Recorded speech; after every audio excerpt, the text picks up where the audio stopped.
നമ്മുടെ ഓരോ കുട്ടികളിലും ഓരോ കഴിവുണ്ട്. അത് നമുക്ക് തിരിച്ചറിയാൻ സാധിച്ചാൽ നമ്മുടെ സമൂഹത്തിൻ്റെ മുഖ്യധാരയിൽ ആ കുട്ടികളെ കൊണ്ടുവരാൻ സാധിക്കുമെന്ന് എനിക്ക് ബോധ്യപ്പെട്ടത് അവിടെ പോയപ്പോഴാണ്. സത്യം പറഞ്ഞാൽ എനിക്ക് മുതുകാടിനെ എങ്ങനെ അഭിനന്ദിക്കണമെന്ന് എനിക്കറിയില്ല. കാരണം ആ മനുഷ്യൻ മജീഷ്യൻ എന്ന അർത്ഥത്തിൽ ലോക പ്രശസ്തനായ മജീഷ്യനാണ്. അദ്ദേഹം അതെല്ലാം ഉപേക്ഷിച്ചു. അദ്ദേഹം ഇന്ന് ഇത്തരം കുട്ടികൾക്ക് വേണ്ടി ജീവിക്കുന്നു. അതാണ് സത്യം. ഞാനവിടെ പോയപ്പോൾ ഒരു 4 മണിക്കൂർ ചെലവഴിച്ചപ്പോൾ എനിക്ക് ബോധ്യപ്പെട്ടത് ഓരോ കുട്ടിയിലുള്ള കഴിവ് തിരിച്ചറിഞ്ഞ ആ കുട്ടിയെ കൈപിടിച്ചു വരുത്താൻ സാധിച്ചു എന്നുള്ളതാണ്. മനോഹരമായി പാടുന്ന കുട്ടികളെ ഞാൻ കണ്ടു. മനോഹരമായി സംഗീതവാദ്യോപകരണങ്ങൾ വായിക്കുന്ന കുട്ടികളെ ഞാൻ കണ്ടു. മനോഹരമായി ഡാൻസ് നൃത്തം ചെയ്യുന്ന കുട്ടികളെ ഞാൻ കണ്ടു. മനോഹരമായി ഈ മാജിക് കാണിക്കുന്ന കുട്ടികളെ കാണാനിടയായി. എന്ന് വേണ്ട, ഓരോ കുട്ടിയിലും ഏത് കഴിവുണ്ട് അത് തിരിച്ചറിഞ്ഞ കുട്ടികളെ ഇന്ന് സമൂഹത്തിൻ്റെ മുഖ്യധാരയിൽ കൊണ്ടുവരാൻ കഴിഞ്ഞു എന്നതിന് പുറമെ ഡൽഹിയിൽ അവർ വരികയുമുണ്ടായി. ഞങ്ങളെല്ലാം കൂടി അദ്ദേഹത്തെ സഹായിച്ചു. വിജ്ഞാൻ ഭവനിൽ അദ്ദേഹം ഒരു പരിപാടി സംഘടിപ്പിച്ചു. എല്ലാ പ്രധാനപ്പെട്ട മന്ത്രിമാരും അവിടെ ഉണ്ടായി, പ്രധാനപ്പെട്ട വ്യക്തിത്വങ്ങൾ. അവർ അത്ഭുതപ്പെട്ടു പോയി.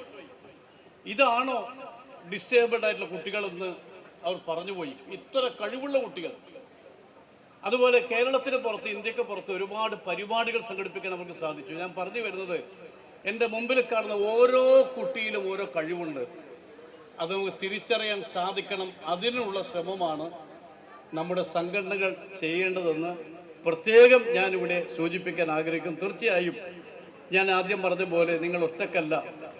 നിങ്ങളെ സഹായിക്കാൻ ഇവിടെ CRC എന്ന മഹത്തായ സ്ഥാപനം കൂടിയുണ്ടെന്ന് നിങ്ങൾ ആലോചിക്കണം. നിങ്ങൾക്ക് എന്ത് ഹെൽപ്പ് വേണമെങ്കിൽ ചെയ്യാൻ അവർ തയ്യാറാണ്. അവരോടൊപ്പം നിൽക്കാൻ ഡോക്ടർ ഇദ്രീസ് ഉണ്ട്, സിക്കന്ദറുണ്ട്, ബാബുരാജുണ്ട്, എല്ലാവരും ഉണ്ട് ഇവിടെ. ഞങ്ങളെല്ലാം നിങ്ങളുടെ കൂടെയാണ്. ഒരു സംശയം നിങ്ങൾക്ക് വേണ്ട. അതുകൊണ്ട് നിങ്ങളുടെ ഏത് വിഷയമാണെങ്കിലും അതോടൊപ്പം നിൽക്കാൻ തയ്യാറുള്ളവരാണ് ഈ വേദിയിലുള്ളത്. ഇവിടെ തീർച്ചയായും ഇങ്ങനെ ഇവിടെ വരാൻ കഴിഞ്ഞു എന്നുള്ളതും നിങ്ങളെ കാണാൻ കഴിഞ്ഞു എന്നുള്ളതും മഹാഭാഗ്യമായി ഞാൻ കാണുന്നു. നിങ്ങൾ തനിച്ചല്ല, ഒറ്റക്കല്ല, നമ്മൾ ഒരുമിച്ചാണ് എന്ന് മാത്രം പറഞ്ഞുകൊണ്ട് നിങ്ങൾക്ക് എല്ലാവിധ മംഗളങ്ങൾ നേരുന്നു. നന്ദി, നമസ്കാരം, ജയിക്കുന്നു. എനിക്ക് തോന്നുന്നു അതിലൊരു മറ്റൊരു ആസ്പെക്ട്, എന്തുകൊണ്ട് ഇത്തരമൊരു ഫെസ്റ്റിവൽ ഈ നാട്ടിൽ നടത്തി, കോഴിക്കോട് നടത്തി എന്ന് ചോദിച്ചാൽ, മൊത്തം ജനസംഖ്യയുടെ 2.5% മാത്രമാണ് ഇവർ.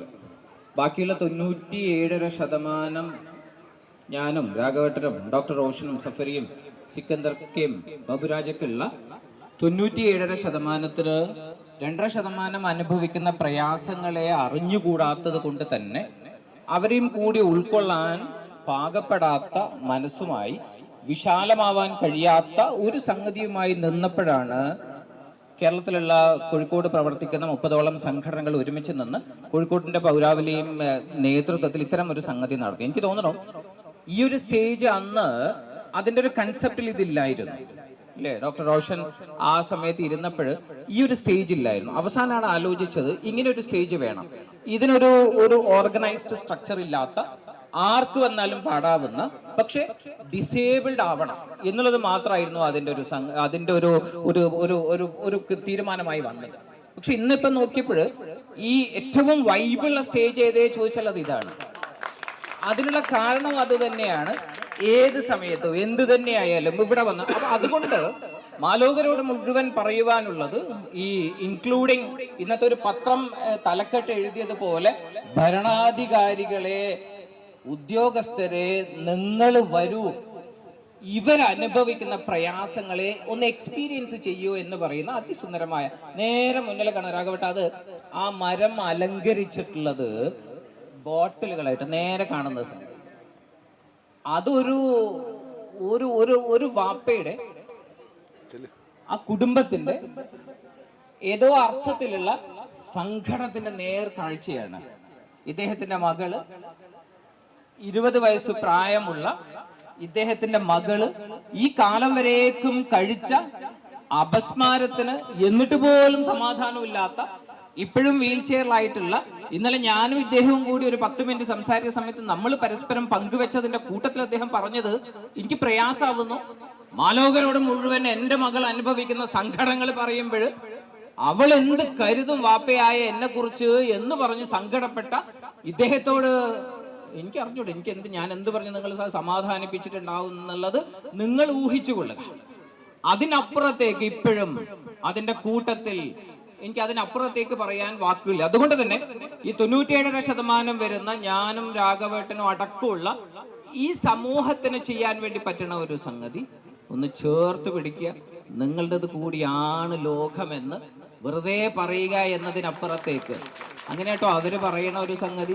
ഇന്നലെ പറഞ്ഞ വർത്തമാനം അതാണ്. വെറുതെ നിങ്ങളിത് തോമസ് മാഷ് അവിടെ ഇരിക്കുന്നുണ്ട്. വെറുതെ നിങ്ങൾ പറയേണ്ടതില്ല. നിങ്ങൾ എന്തോ ചെയ്യുന്നത് പോലെ ഔദാര്യമായി കുറേ പെൻഷനും ഇതൊന്നും അല്ല കേട്ടോ ഞങ്ങൾക്ക് വേണ്ടത് ഞങ്ങളതും കൂടിയാണ് ലോകം എന്ന് നിങ്ങൾ തിരിച്ചറിഞ്ഞേ പറ്റൂ.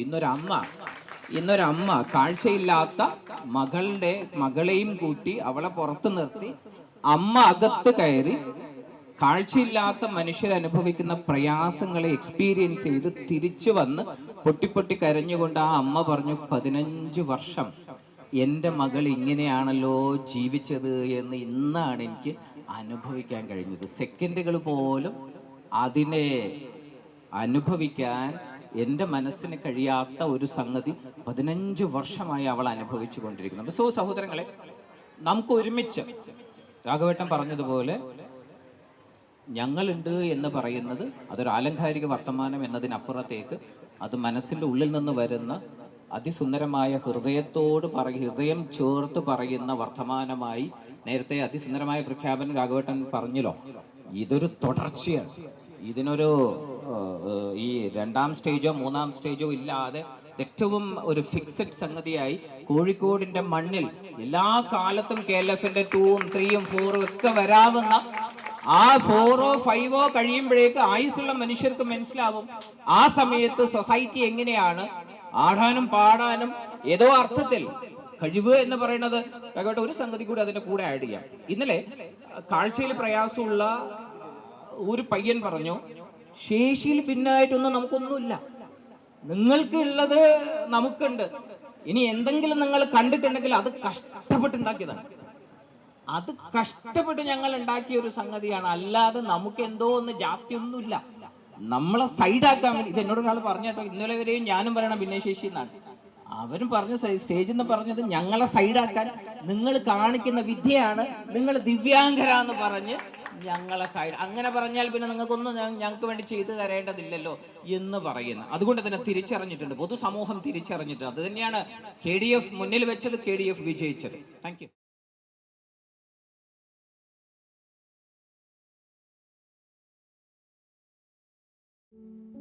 ഇത് കേൾവി കുറവിനെ കുറിച്ചുള്ള ഒരു ചെറിയ ബ്രീഫാണ്.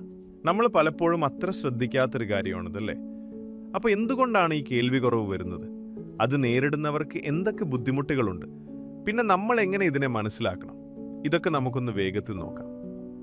ഒന്നാമത്തെ കാര്യം, ഈ കേൾവി കുറവ് എന്ന് പറയുന്നത് പ്രായമായവർക്ക് മാത്രം വരുന്ന ഒന്നല്ല. ഹെഡ്ഫോൺ ഒരുപാട് ഉപയോഗിക്കുന്നത് കൊണ്ടോ അല്ലെങ്കിൽ സാധാരണ ചെവിയിലുണ്ടാകുന്ന ഇൻഫെക്ഷനുകൾ ചികിത്സിക്കാതെ വിടുന്നത് കൊണ്ടോ ഒക്കെ ചെറുപ്പക്കാരിലും ഇത് വരാം. പിന്നെ ജന്മനായുള്ള പ്രശ്നങ്ങളും തലയ്ക്ക് പറ്റുന്ന പരിക്കുകളും ഒക്കെ ഇതിൻ്റെ മറ്റ് കാരണങ്ങളാണ്. രണ്ടാമതായി, നേരിടുന്ന വെല്ലുവിളികൾ. നോക്കൂ, സംസാരിക്കുമ്പോഴും ജോലി സ്ഥലത്തുമൊക്കെ ബുദ്ധിമുട്ടുമ്പോൾ ഒരു ഒറ്റപ്പെടൽ തോന്നുന്നത് സ്വാഭാവികമാണ്. പക്ഷേ ഇതിനെ മറികടക്കാൻ ഒരുപാട് വഴികളുണ്ട്. ഹിയറിംഗ് എയ്ഡുകൾ പോലുള്ള ഡിവൈസുകളുണ്ട്. പിന്നെ കോക്ലിയർ ഇംപ്ലാന്റുകൾ. അതൊക്കെ കേൾവി ശക്തി കാര്യമായി മെച്ചപ്പെടുത്താൻ സഹായിക്കും. അതുപോലെ ആംഗ്യഭാഷ പഠിക്കുന്നതും ടെക്സ്റ്റിംഗ് പോലുള്ള പുതിയ ടെക്നോളജികളും ശരിക്കും ഉപകാരപ്പെടും. അവസാനമായിട്ട് നമുക്ക് എങ്ങനെ സപ്പോർട്ട് ചെയ്യാം? ഇത് വളരെ സിമ്പിളാണ്. സംസാരിക്കുമ്പോൾ നമ്മൾ മുഖത്ത് നോക്കി നല്ല വ്യക്തമായിട്ട് പറയുക, ക്ഷമയോടെ കേൾക്കുക. ചിലപ്പോൾ ആവശ്യമെങ്കിൽ ഒന്ന് എഴുതി കാണിക്കേണ്ടി വരും. നമ്മുടെ ഒരു പുഞ്ചിരിക്ക്, ആ ഒരു ക്ഷമയോടെയുള്ള പെരുമാറ്റത്തിന് അതിനൊക്കെ വലിയ മാറ്റങ്ങൾ കൊണ്ടുവരാൻ സാധിക്കും. അപ്പോൾ ഇതുപോലുള്ള ചെറിയ കാര്യങ്ങൾ ശ്രദ്ധിച്ചാൽ മതി കേൾവി കുറവുള്ളവരെ നമ്മുടെ ഈ ലോകത്തിൻ്റെ ഒരു ഭാഗമാണ്.